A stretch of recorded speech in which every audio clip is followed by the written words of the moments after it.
Britain's got a racism problem. It's not creeping back, it's marching, flag in hand, and far too many in public life are either turning a blind eye or quietly egging it on. It started with the Brexit campaign, that poisonous talk of being swamped, the dog whistle politics that took real frustrations about the economy and turned them into a hunt for scapegoats.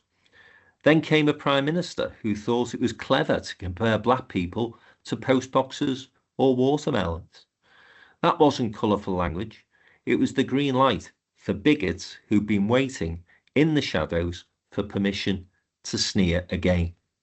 Since then, the rot spread, a shadow minister boasting he spent an hour and a half in Birmingham and didn't see a white face.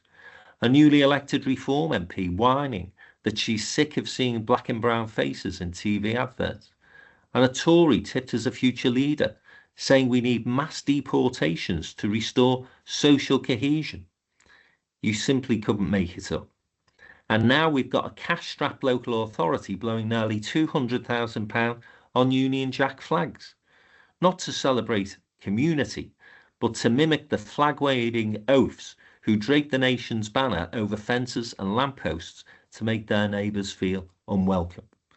When patriotism turns into performance of paranoia, we're in dangerous territory. Then comes tragedy, a multiple stabbing on a train from Doncaster to Euston. Within hours, the far right, their apologists, and the sheep who swallow the Daily Mail line are all over social media blaming migrants, Muslims, and multiculturalism. Never mind the real causes of this country's pain. A botched Brexit, a decade of austerity, the mismanagement of a pandemic, and Liz Truss's economic kamikaze act. No, apparently it's all down to the 4% of Britons who aren't white. And while all this bile spills out, the platform once known as Twitter has turned into a digital sewer, full of fascist rats, Russian bots, and far too many so-called normal people spewing hate in 280 characters or less. And the most chilling part? Friends of mine, black men and women who love this country, tell me that there are towns and pubs and train stations in their own country where they no longer feel safe. That's not the Britain I believe in. It's not the Britain I want my kids to grow up in. I'm Frank McKenna. This is the Downtown Den Politics Podcast. The return of the sausages. All sorts of things that I would have wanted as a kid that I couldn't have, right? Famously, Sky TV. How'd that happen? I guess I just forgot what was going on. They're eating the dogs, the people that came in. They're eating the cats. Hey, it worked. So after that introductory rant, welcome back to the Downtown Den Politics Podcast. And this week, we have an array of talent for you to listen to. So Jim Hancock, our good friend, is back from his triple lock pension holiday. We have Kevin Johnson, our man in Birmingham and the West Midlands. And of course, the lovely Joe Phillips is with us as well. So I do apologise for that rant, but let me explain. I was in London for a few days this week. Much gossip in the corridors of Westminster, I have to say, and not much to give the leaders of any of the political parties, including Reform, I have to say. Much comfort because I was told from somebody very close to that party that they thought within the next 18 months Reform will implode. But we may come on to that conversation. The conversation that really did depress me and pissed me off and has basically led to that rant at the start of this podcast was a drink with three non-white mates, people I've known for many, many years now, who work in the capital, but obviously go home fairly regularly, weekends, holidays, and so on, who all told me that they are now scared, quite literally, to go out after 7 o'clock at night in the places where they were raised, where they were born, where they grew up, where they went to school, where they were educated. Funnily enough, that city that we're all told is the unsafest on the planet, London, they're very comfortable there. But when they go back home, with the flag waving, with the racism, the undercurrent that they are having to experience when they go into a shop or they go into a pub has become unbearable for them, to the point where they're not going out and socialising anymore. I found this both depressing, astonishing, but also it made me really angry.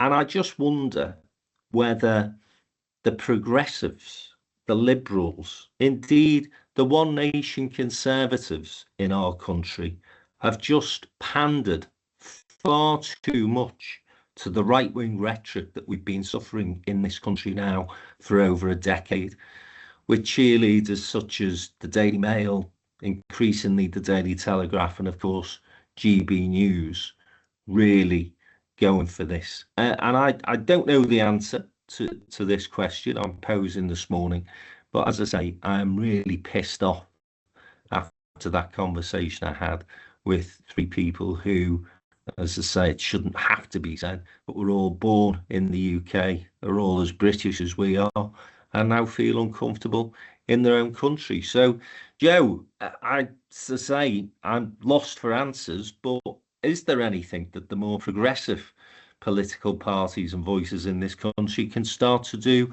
to push back against this racism?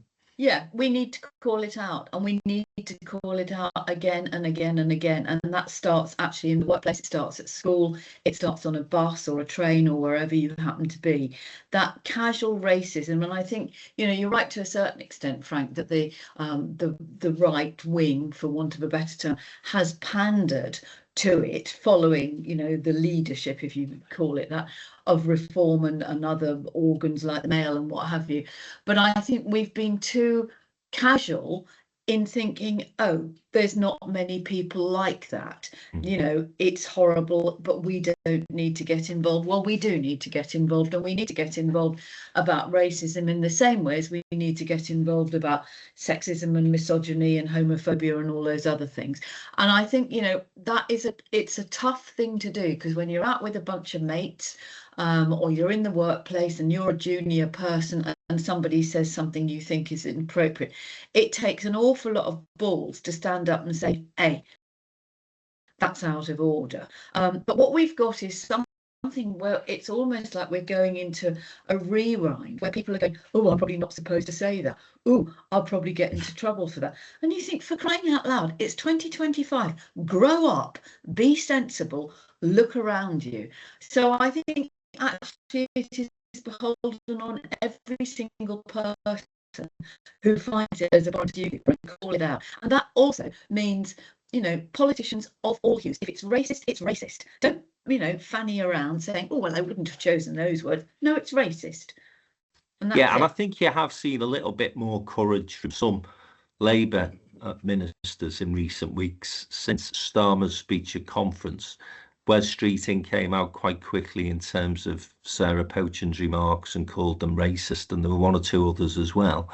But I still get the feeling that there's a tentativeness about how this issue should be managed, should be handled. And there's always a nod to the right and to the reform element on the basis that, oh, well, we might be able to win some votes there. My view is Labour ain't winning any of those votes. But it's losing a lot to the Greens, it's losing a lot to the Liberal Democrats. And Lucy Powell in her acceptance speech last week said, we can't out-reform reform. So I'm not suggesting that we have an open borders policy from the government. I'm not suggesting that they continue to pay these hotel magnates millions and millions of pounds a year to house asylum seekers. And I'm not suggesting that people coming across on boats and putting their own lives in danger is something that we shouldn't be concerned about. But what I am saying, Jim, is that this problem, this issue, has become all-encompassing when there are literally dozens and dozens of other things that the government should be talking about and should be dealing with, and probably would say behind the scenes are dealing with. But the whole of the media seems obsessed, both mainstream and social, with this one issue, immigration. Yes, I mean, in a sense, immigration and the sort of people that you're talking about who are British born are completely different things, because, as you rightly say, they are British as much as you and I are, and they're not immigrants. But of course, with the relatively high profile of the issue of immigration, the things tend to get amalgamated together. And a number of points, if I may quickly.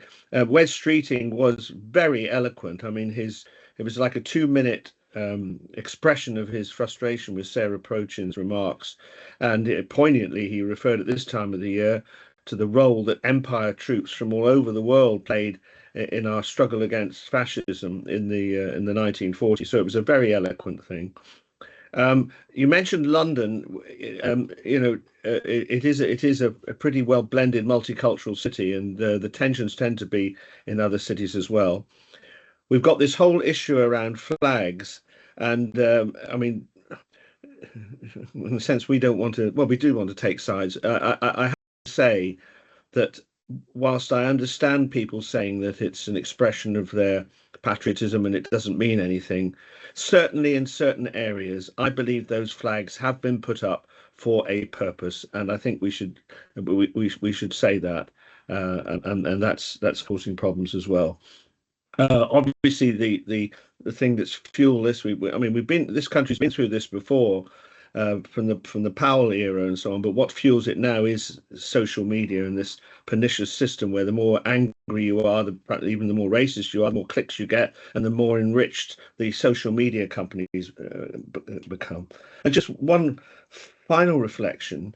I was only hearing today that the prison service, some of our prisons are run by officers who largely come from West Africa, and without them, because of increased visa pressure, they might be going home. Without them, some of our prisons would fall over.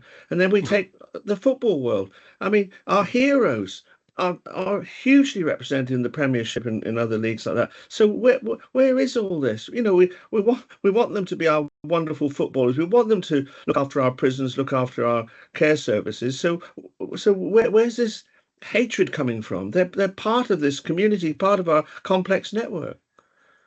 Yeah, it's as I say, a difficult challenge to try and come up with any silver bullet solution. There isn't one, of course. It just is a case of consistently challenging and pushing back and making the points that you just made, Jim, in terms of the very valuable contribution that many of these people make to society. And as you say, you've mentioned, I think Wes Streeting again was the one who said the NHS would fall over within a month if we followed the policies that are being explained by one or two people on the front bench of the opposition and, of course, reform. But Kevin, the other big news this week, or the big news this week, of course, was Prince Andrew being stripped of virtually all of his titles, and I think those he has left are about to go.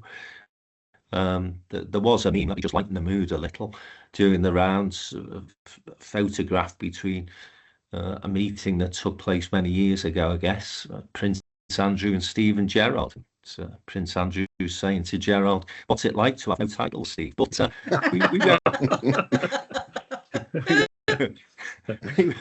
we won't stay on that point for too much long, because Kevin is a good old Red, of course. Of course he is. He doesn't come from Liverpool. So listen, Kevin, you were making, before we came on air, the serious point that you think that a line can be drawn between what's happening on the right, what's happening with the royal family, and of course the government's inability to get to grips with the change agenda that it promised before the election.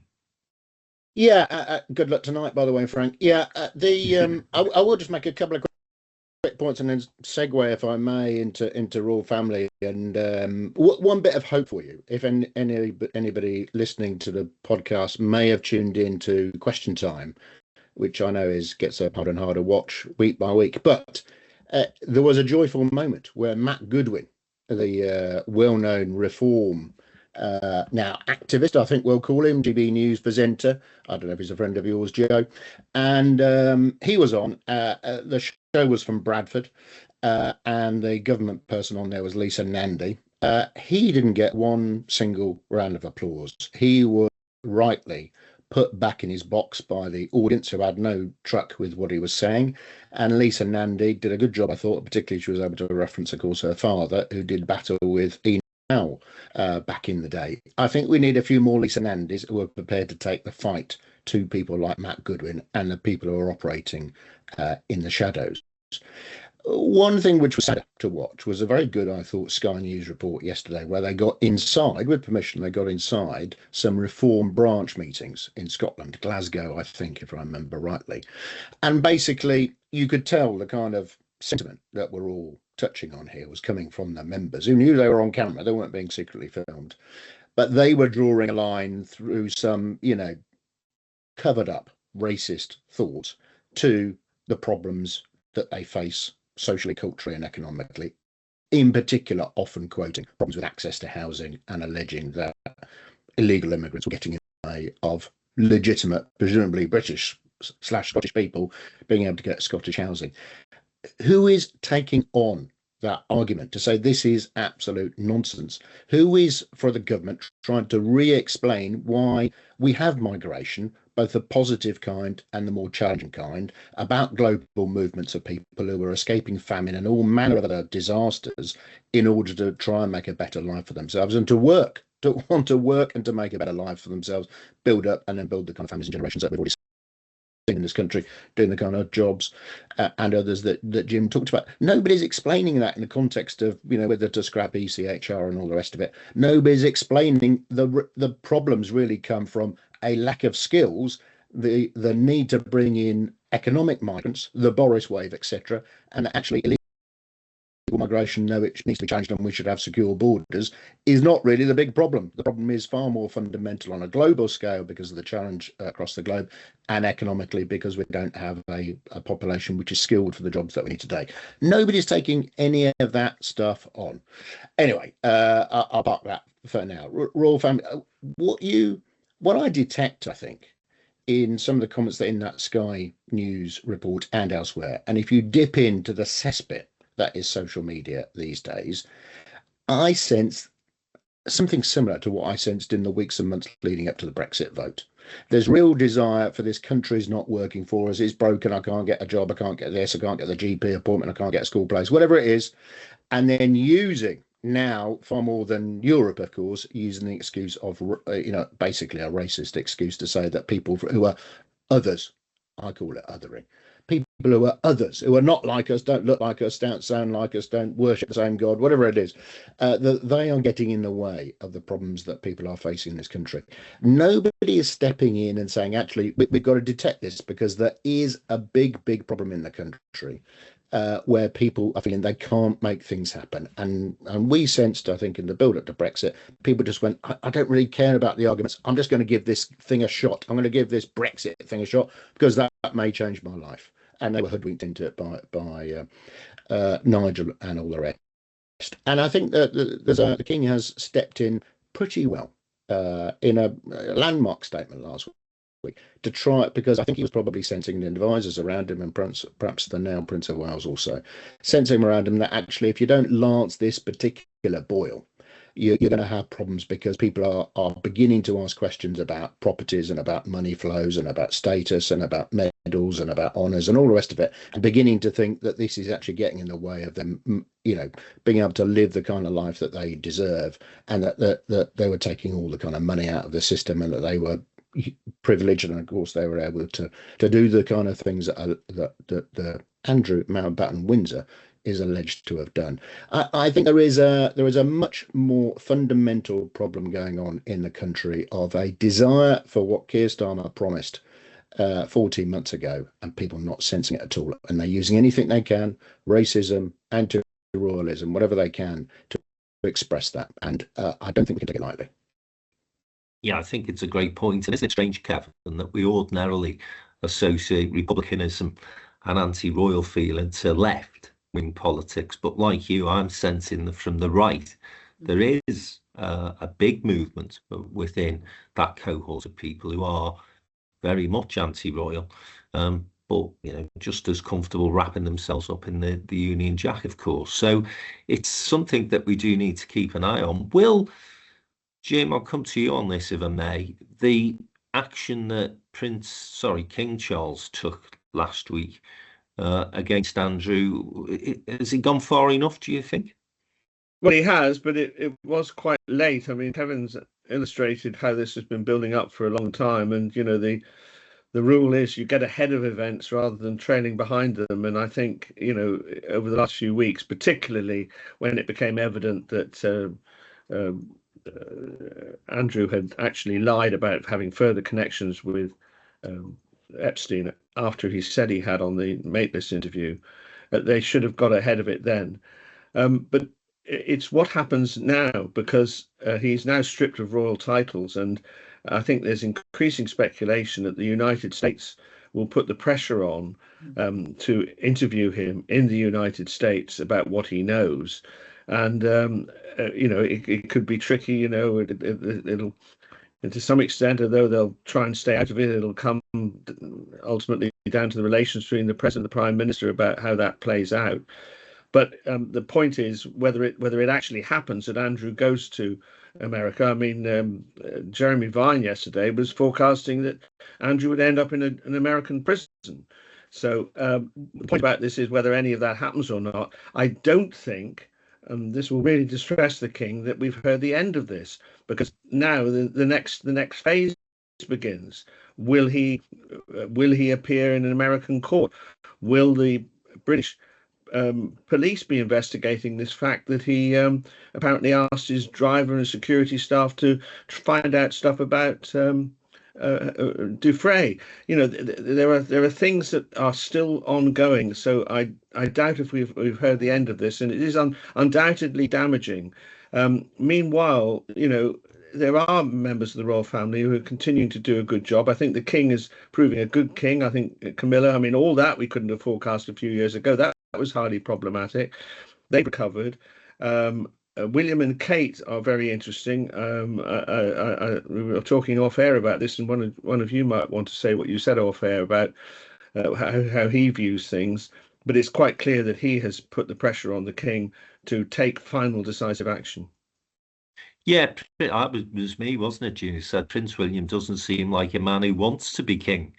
And that could cause problems moving forward as well for the royal family. But just sticking with the issue of the day, the most damning thing that I read over the weekend, Joe, was the fact that Prince Andrew had removed reference to sympathy from the victims, statements that had been put out previously on this matter by the royal family. That, for me, just tells you everything you need to know about the measure of the man. Yeah, absolutely. And it's a very small measure. And I think it was very significant that in the statement that came out from the palace, the point that the King and Queen made was their sympathy and their support and thoughts with the victims and survivors of sexual abuse. I mean, you know, I think we have now, like we needed proof that Andrew is entitled, arrogant, selfish, and I think there will be an awful lot more that will come out now. You know, we know that he refused to use British Embassy hospitality when he was travelling abroad, that he instead went to swanky hotels, and there are claims that he had prostitutes brought in while he was there, not necessarily for his use, but you know, I think there might be questions about his links with China when he was a government trade envoy. I think there will be more, but I think the point that Jim made is the most important one. This has now shown that the establishment, the monarchy in Britain, is prepared to do something really brutal. And actually, the pressure is now on America, albeit, you know, subtly, if you like, to go, okay, we know it wasn't just Prince Andrew and Jeffrey Epstein, so who else was involved? Let's get some details. And if Andrew had got any sense of decency, which I don't think he has, and any hope of any redemption at all, he would now help the police on both sides of the Atlantic with their inquiries. But I don't think that's going to happen. Can I just say on that subject, as far as I know, it's not had much coverage in the last few days, that the Republicans are refusing to seat a democratically elected woman as a House of Representatives person because she would give the decisive vote which would force the disclosure of all the Epstein files. And that, of course, opens up the question of who in the United States at the highest level is actually involved in this, because it's been very strange, has it not, that Trump came to power on a big thing about how the Democrats were refusing to disclose the Epstein files, and then it suddenly sort of they've gone cold on this, split the MAGA movement, and you do wonder what all that's about. Yeah, and there have been reports again over the weekend that Democrats are demanding that Prince Andrew, or the former, what do we call him now? Andrew Windsor. Yeah, Andrew, but formerly known as Prince Andrew. Yeah, Exactly. Andrew, formerly known as Prince. Yeah, they are demanding that he does go before a Senate committee and answers questions. So no doubt he's not sweating over that. So we will draw a line on the first part of today's podcast. When we come back, we'll be talking about the latest local policies for Rachel Reeves, what she may or may not be doing in her forthcoming budget, and I'll just be sharing some of the gossip that I picked up whilst I was in Westminster this week and get the reaction of the guys to some of the things that I was told. Stay with us. We'll be back in a minute.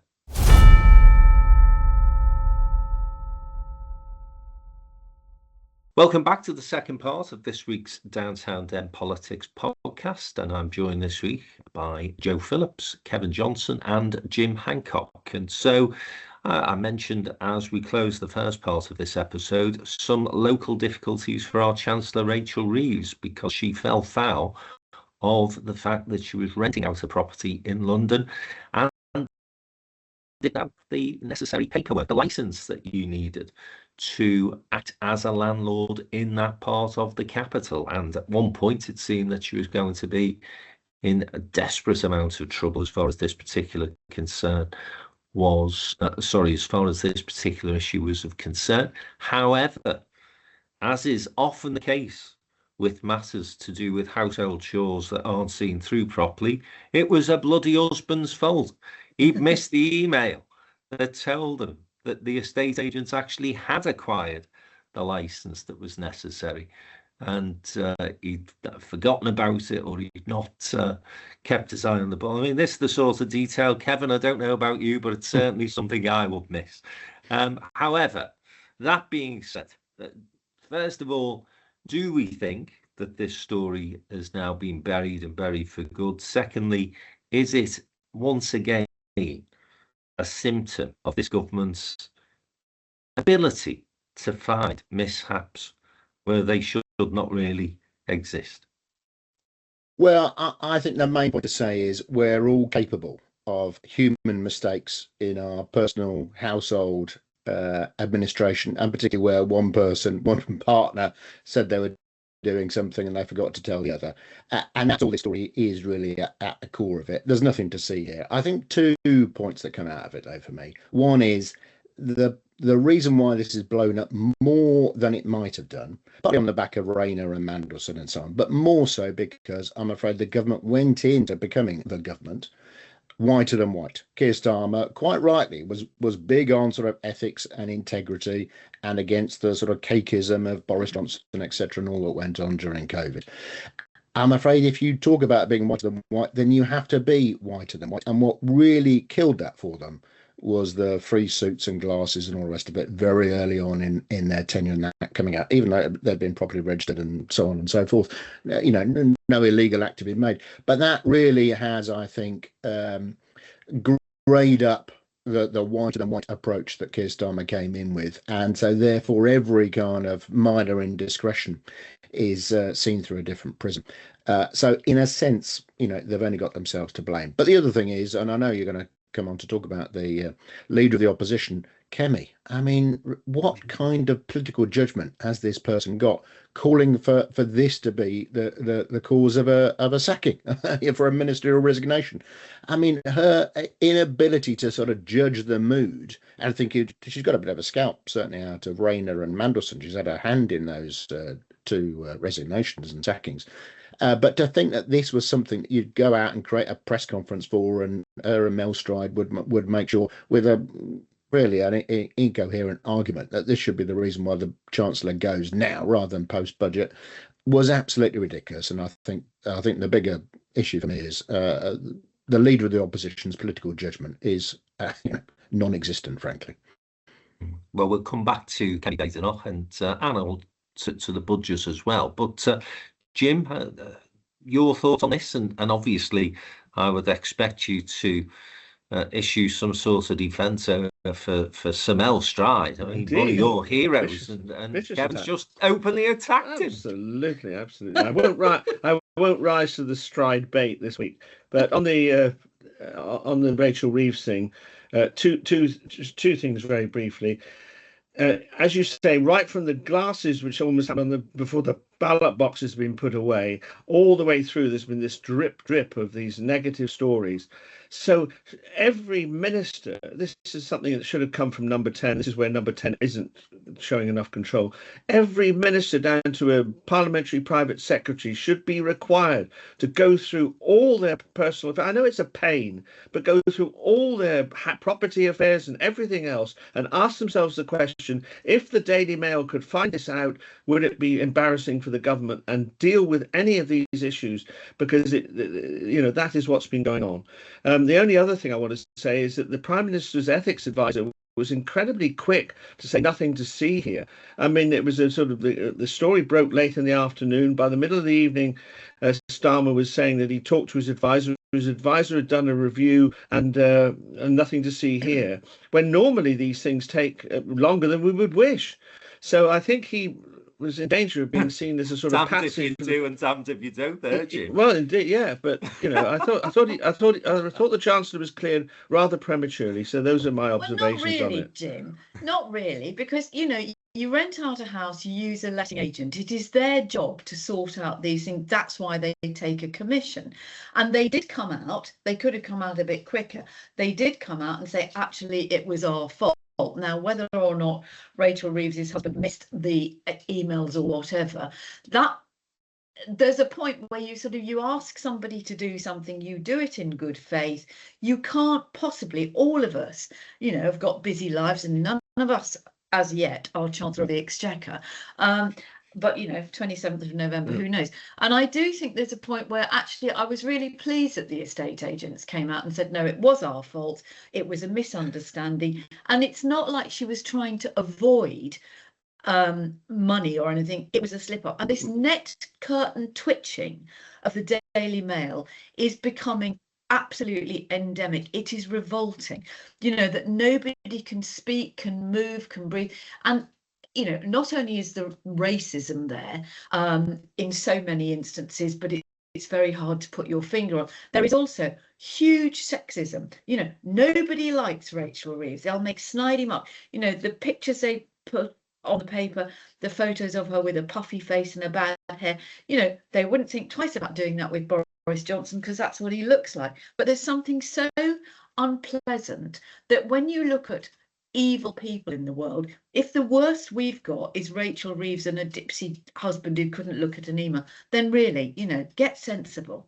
But do you not agree with me that every minister should absolutely check their credentials? Yes. And just one other thing, my point about the Prime Minister's ethics advisor, the timeline is important here. He cleared Rachel Reeves before the estate agent said anything. Before the estate agent said anything publicly.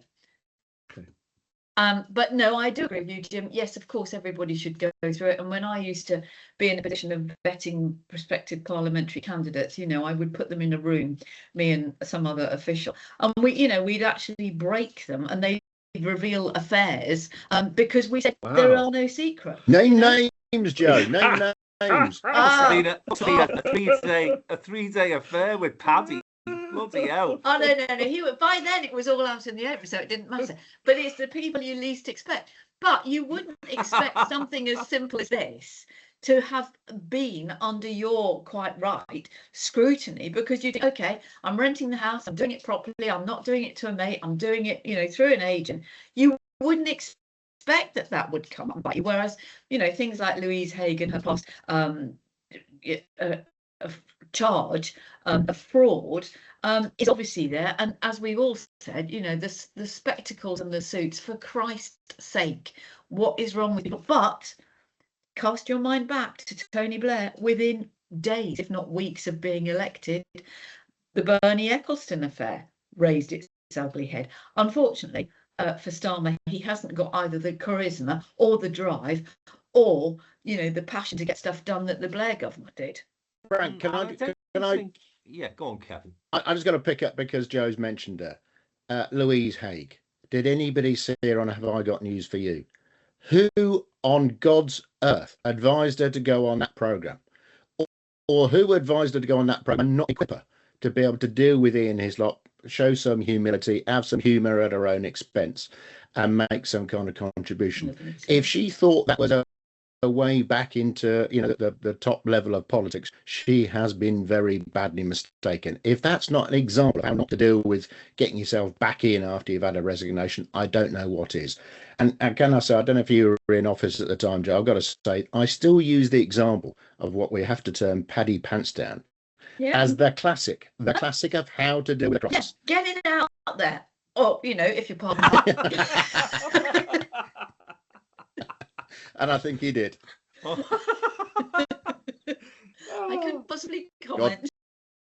God bless him. Right, God bless. I'm reluctant to use the term now that I was going to use as far as the Rachel Reeves story is concerned, but I'm going to use it. Look, I thought it was a load of bollocks.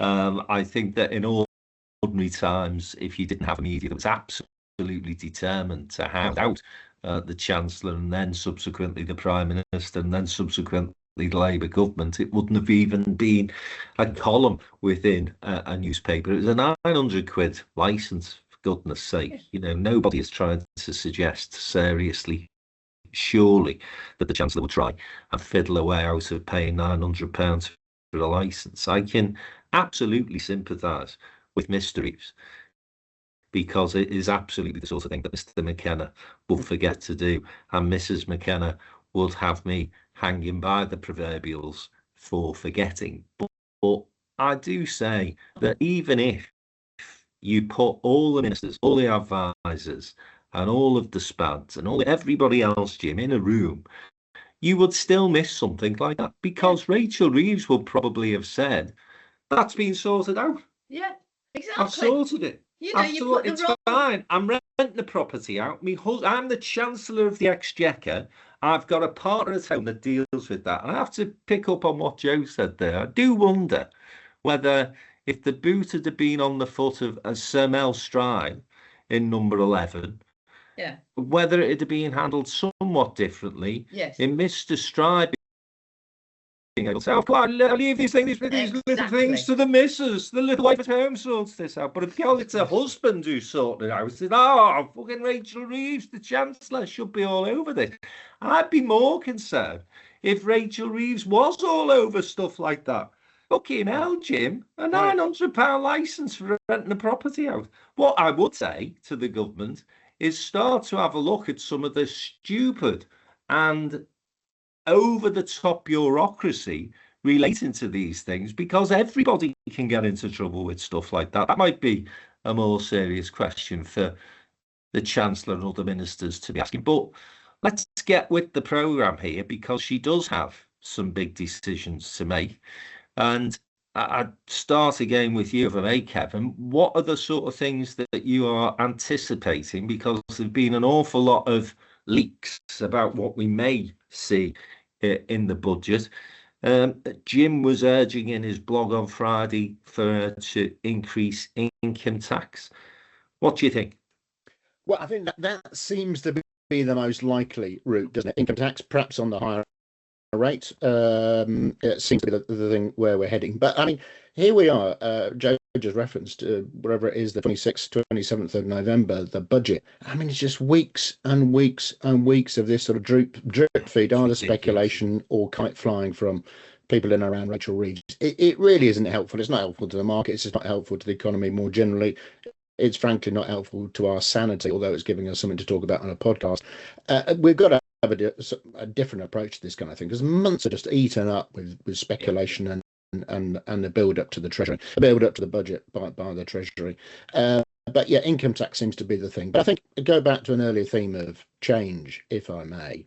The real root problem, again, was before the election, saying that you're not going to put up personal taxes. You've got around the sort of NIC thing, but saying you're not going to put up personal taxes. And then after the last year's budget saying, I'm not coming back for more tax. We're done. We're done on that. We're finished. It's over. No need to trouble you there, ladies and gentlemen. I mean, what kind of thinking goes into making these kind of statements, both from the politicians and their advisors?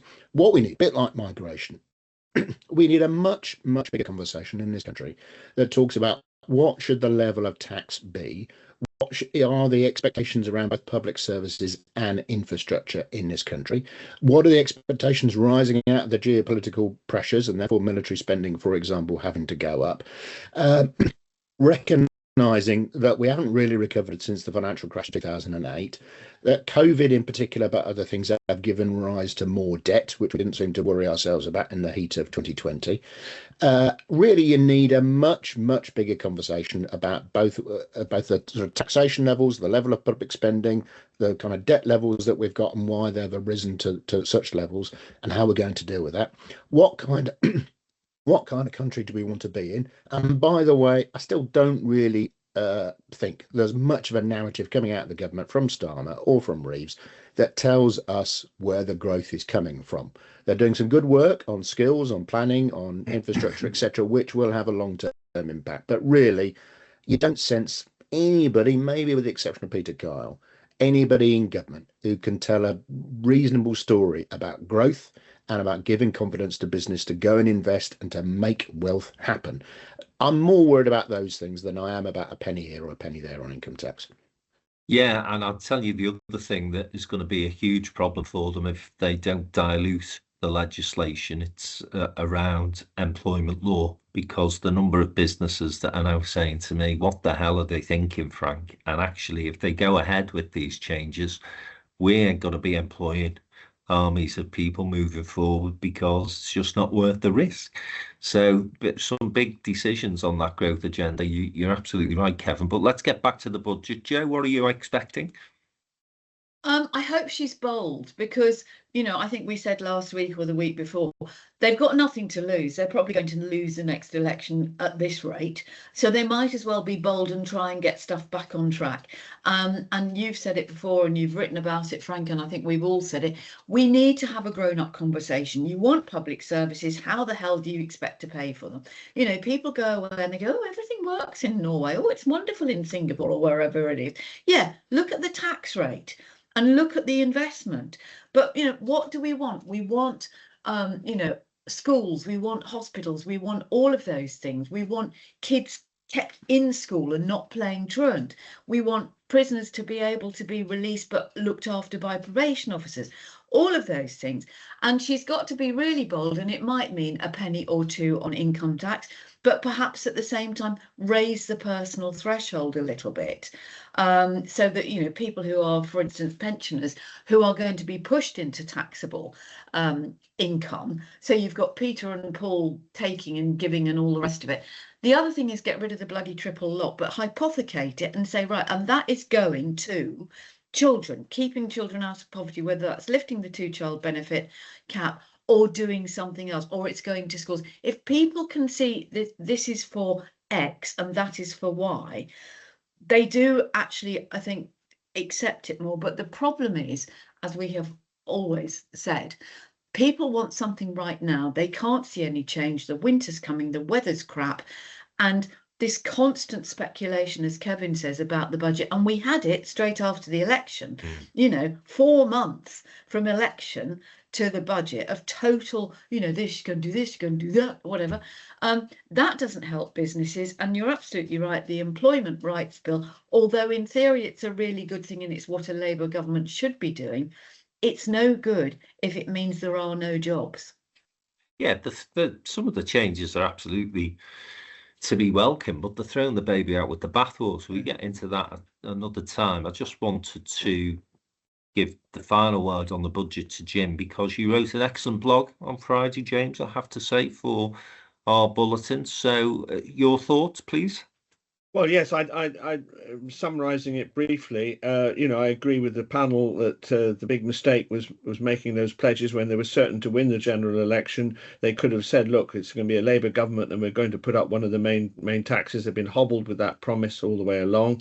I'll be interested to. We haven't probably got time now, but of course, Samel will be on the attack. I mean, let's not underestimate, although the Tories are weak, the sort of howling from the opposition benches if she does U-turn on income tax will be huge. And, Labour will be saddled with this, that they always put up taxes for a long time to come. So there'll be a lot of political damage from it. But, for Kevin's sort of plea for growth, maybe after all this uncertainty, because I also wrote in a blog months ago that it was a huge mistake to delay it until just before Christmas, that maybe good or bad, business will at least know the framework, and we might see a bit of growth in the next year. And I'm sorry to harp on about this, but in terms of productivity, this 4-day week working from home, I do think that has an effect on the economy, and we've all got to get back to work and work harder. Yeah. Well, we will see. We've a few weeks to go yet, and probably many more leaks as they test out what could be popular and what might bite them on the arse. But I would totally agree with what you've all said in terms of the interminable amount of time it's taking to get this budget done. I think we were all saying, weren't we, prior to the announced date, that she should have been going in October. As soon as the party conferences were out the way, she should have been going for a budget then. So it just allows this, as I say, interminable discussion, debate and speculation to take place, which, as Kevin has explained, doesn't really help anyone.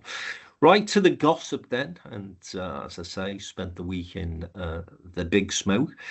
Had a very, very enjoyable time. Didn't have my mobile phone nicked. Didn't get beat up by anybody. Verbally one or two times, I suppose, politically, but a very, very enjoyable trip. And I have to say, if anybody has not seen the show Six yet, which is about Henry VIII's six wives, the feminist version, I have to say it was exceptionally good. I would recommend it, James. But all that being said, I remember the reporting on the divorce proceedings between Catherine of Aragon and Henry. That's one of my early stories. Yeah, I think this was a sort of alternative view of what went on at the court back in those days. But anyway, the first thing that I wanted to just talk about was a conversation I had with somebody who's very, very close, a member indeed of Reform, who said it's a bit of a shit show. They're not being able to raise much cash. It's still very much a one-man band.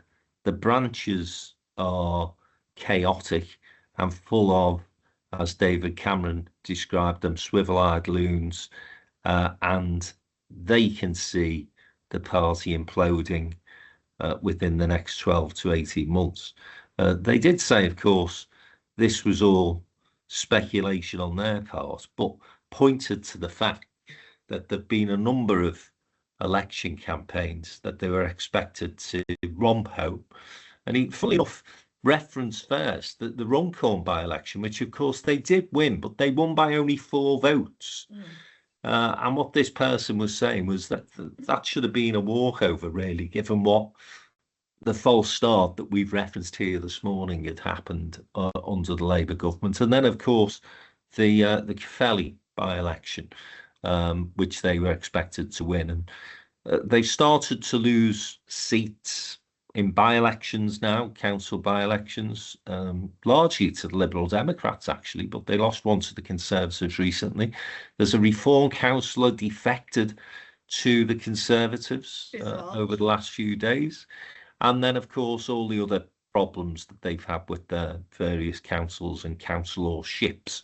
So that was the first thing that I sort of picked up of interest. Kevin, you are in the West Midlands, where I know there are many, many local authorities and Labour councillors who are twitchy about what might happen in the May elections. Are you sensing any decline of Reform support? Do you see any semblance of what that guy was describing to me? Well, I think it's certainly the case. It's still a one-man band, isn't it? It's got a party with more and more members. It's got more and more people, Danny Kruger, etc., who've come across in one way, shape, or form. But really, could you see this party surviving without Nigel Farage at the top? I can't in any kind of anywhere near the level it's getting in the polls today. So it really is still a one-man band, and nobody else has come in has got anywhere near a grip or of the organisation or the ability to grip the media agenda. There is concern though, yes, of course, and particularly with Birmingham's elections coming up in May, and it's not been plain sailing for the Labour administration at the council, of course, and there's certainly a rise of reform, and whether they take over is one thing, but certainly they could grab hold of a few seats, which would change the material makeup of the council. What I would say, though, is I'm going to slightly pick up on what Joe said earlier, that, if the polls are effectively, if the polls are to be believed now, Labour won't be in government next time. I do think we do get ahead of ourselves, as we do in the sort of media and the sort of commentariat, if we put ourselves in that box, where we're sort of interpreting what the polls say today, which is mainly a sort of a misunderstanding and a lack of appreciation for what the government's either doing or promising.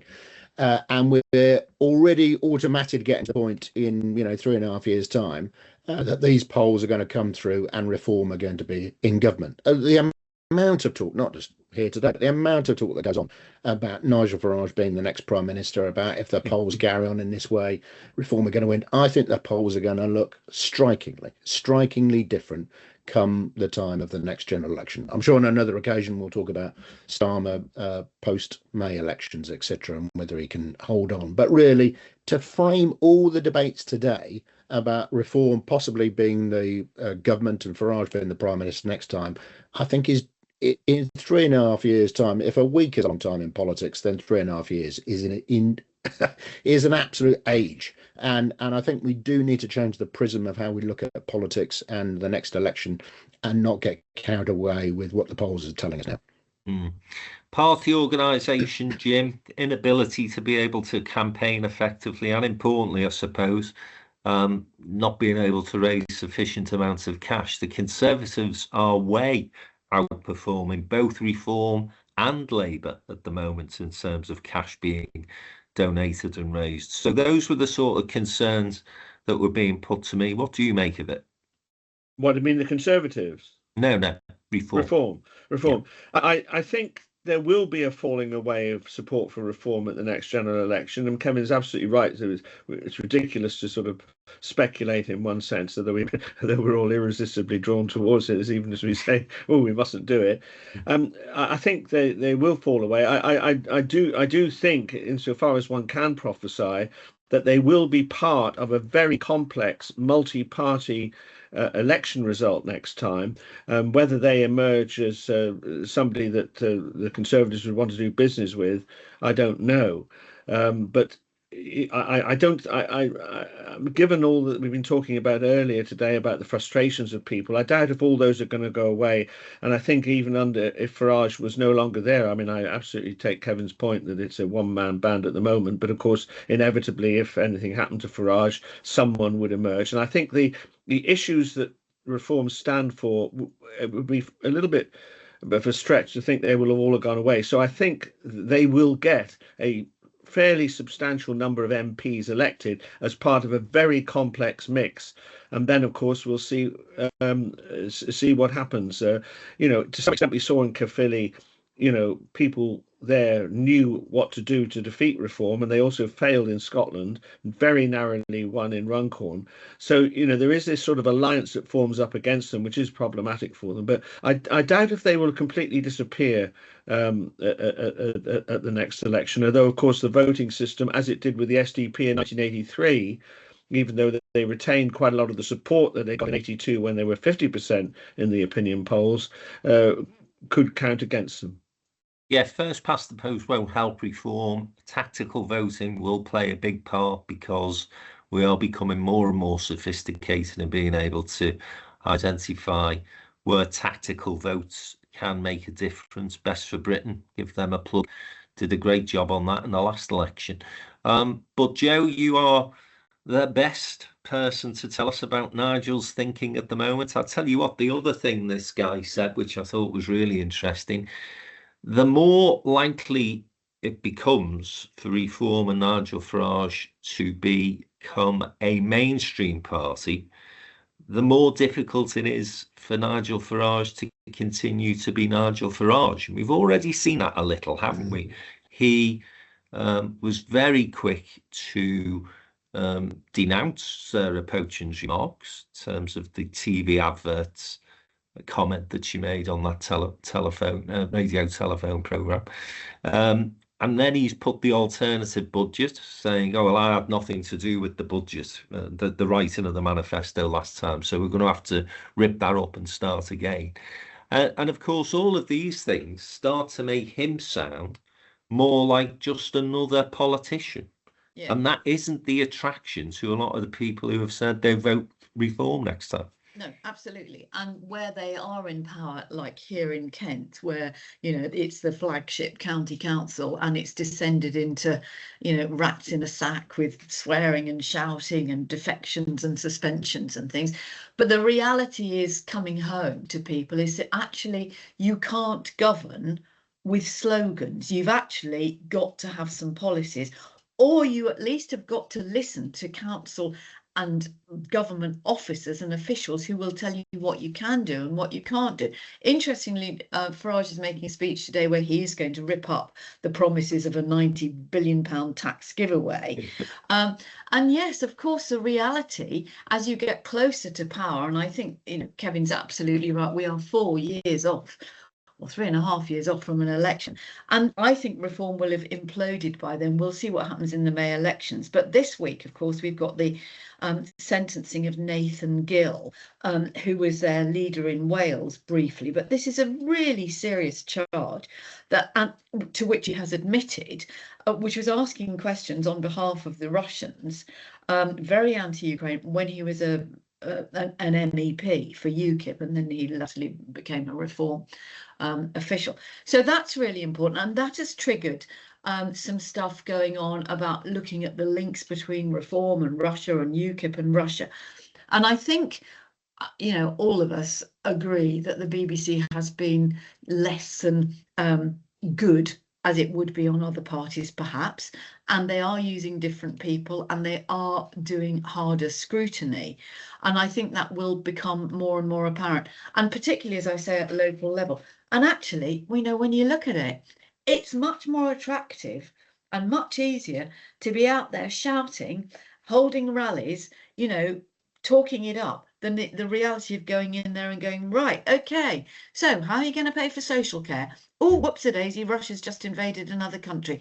What are you going to deal with defence?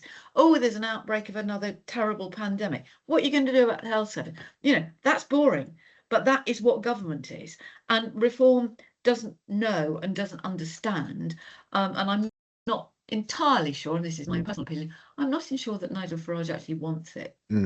Yeah, well, you might have a very interesting joint press conference within a year. Nigel Farage and Prince William saying, we don't want the jobs that you want to give us. I don't want to be king. I don't want to be prime minister. Well, that'd be interesting. Right, final point. I was going to talk about the difficulties that people think Keir Starmer is still in, but we'll leave that for another day because I'm conscious of the time. It's first year anniversary for Kemi Badenoch's leadership of the Conservative Party, and not many people placing bets on her remaining in post after the May elections, despite the fact that there is a general acceptance her performances at Prime Minister's questions have improved recently. So get your reflections on that. And again, Kevin, if I may start with you, and give us your thoughts on Mrs. Badenoch. Well, yeah, I think you're right. She had a reasonable conference speech. I mean, we could pick holes in it, but it was a pretty good performance. And she sort of calmed the waters a little bit there. And she's had some good PMQ performances. And notwithstanding what I said about her reaction to Rachel Reeves, you know, she's had a good run in terms of what's happened to Rayner and Mandelson. Does that really change it overall? Not really. Even her comments coming out after the terrible incident in Huntingdon, I thought, you know, not quite getting these kind of statements right, these kind of reactions to events right. So poor, I think, overall, and a bit of a bump for a couple of weeks doesn't change the overall outlook, I think, for her. That being said, and a bit like everywhere else in politics, either with parties or with alternative prime ministers, what's the alternative? Yeah. Is there anybody better there? Obvious one waiting in the sidelines, obviously generic. But is he really going to get the Conservative Party, the whole, including the One Nations that you referenced earlier, Frank, the One Nations behind him? I really don't think so. So I think her best case really is that she's done some presumably hard yards inside the party. It's either me or this nutter over here. Yeah. I think that the assumption is that they will skip a generation. Well, that would be the smarter thing to do. And obviously Lamb would have been in the running. That comment that she made about mass deportations in order to get social cohesion hasn't helped her. Lamb to the slaughter. Yeah, lamb to the slaughter. Yeah. Coutinho's been mentioned. Yeah. And who else? There was a guy as well whose name escapes me. But the thinking, this was from people in your profession, James, was that she won't survive until the next election. But Jenrick's star is waning as well, and he's become to be seen as a little bit of a performative buffoon. Actually, the conference didn't help him. And this comparison that keeps getting made with Alan Partridge doesn't help him either. So, Joe, I know you're not a big fan of Kemi Badenoch. Give me some reasons as to why the Conservatives may stick with her, though, as she celebrates, I use that word loosely, her first year. Because there is no alternative. And if the alternative is Robert Jenrick wants to be Nigel Farage, and he's beginning to make a bit of a tit of himself. And I think, the problem that we've got, and actually we've said it about Labour at government level before, and to a certain extent it's true of quite a lot of people at the front of the Conservative Party, they haven't got any political instincts. They're so quick to respond, not properly. They're not thoughtful. They're not considered. And I would urge anybody who's interested in the Conservative Party, which we all are and should be, because, it's a very proud, historic party with, great tradition and all the rest of it. Read Michael Heseltine's interview in the Times from last week.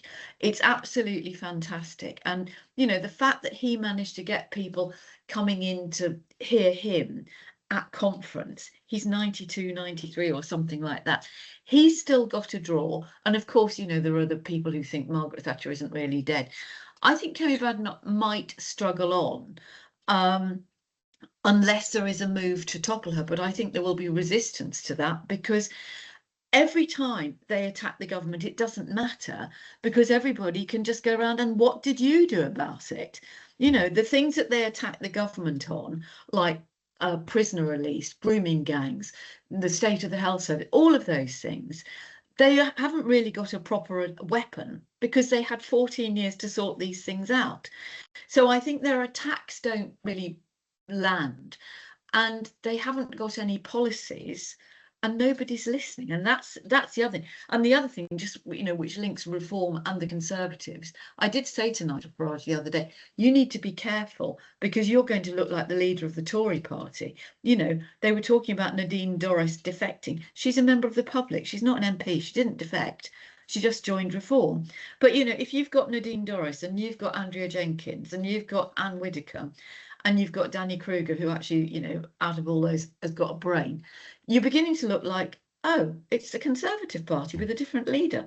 So I think we'll have to see what happens. But I would like to think that there is somebody, whether it's Jim's great mate Mel Stride or James Cleverly, Tom's brother, comes through to take the Tories back to being, the One Nation, Middle England Conservative with a small c. And I think the Greens are taking votes left, right and centre. Actually, well, no, left actually and centre, particularly among young people. And the Liberal Democrats just quietly go on hoovering up like an anteater. Well, left, certainly, if not... yeah, exactly. Yeah, exactly. Right, James, your thoughts, please. I doubt whether the Conservative Party. I mean, I think Kemi Badenoch has bought herself some time. She's a bit more relaxed in herself now, and she's bought herself some time. Obviously, the May elections next year are going to be a hurdle, not just for her, but for Keir Starmer as well. So I think the Conservatives are in such a bad shape that we should be looking for more interim leaders before they get into a position of coming back to power. I mean, let's not forget that after William Hague, you had Duncan Smith, then you had Michael Howard before you got David Cameron. So the road back is fairly rocky in that respect. And James Cleverly is a possibility, and dare I say that Tom Cleverly is also a possibility, because he will certainly soon be out of a job and seeking other employment. But I won't inflict on you the agonies that my Plymouth Argyle Football Club are going through at the moment. Good old Tom Cleverly. I have to say, James Cleverly apparently done a great job at the Spectator Parliamentarian Awards this week, when he was showing that skill that Kevin alluded to earlier, of self-effacing, having a sense of humour, being able to take the piss out of himself, but others as well. I think he gave Robert Jenrick a bit of a duffing up, and Robert Jenrick didn't take too kindly to it. I do think that politicians who've got an ability to laugh at themselves get on a lot further than these people who take it all. It constantly surprises me, Frank, in the modern day. I mean, Heseltine is a great example. Great politicians of not that long ago had humour at their own expense and others. They would start a speech with being able to sort of judge an audience, and with something, if not outrageously funny, something humorous. They would lighten the mood, get the audience on side. I can hardly think of a politician today in any of the 5-6 parties who's got that ability. I think it is extraordinary, and that says something more broadly about the state of politics today. I think we just don't have those people who are able to communicate, be human, and put it both on a big stage, a small screen, and an even smaller screen in the palm of your hand.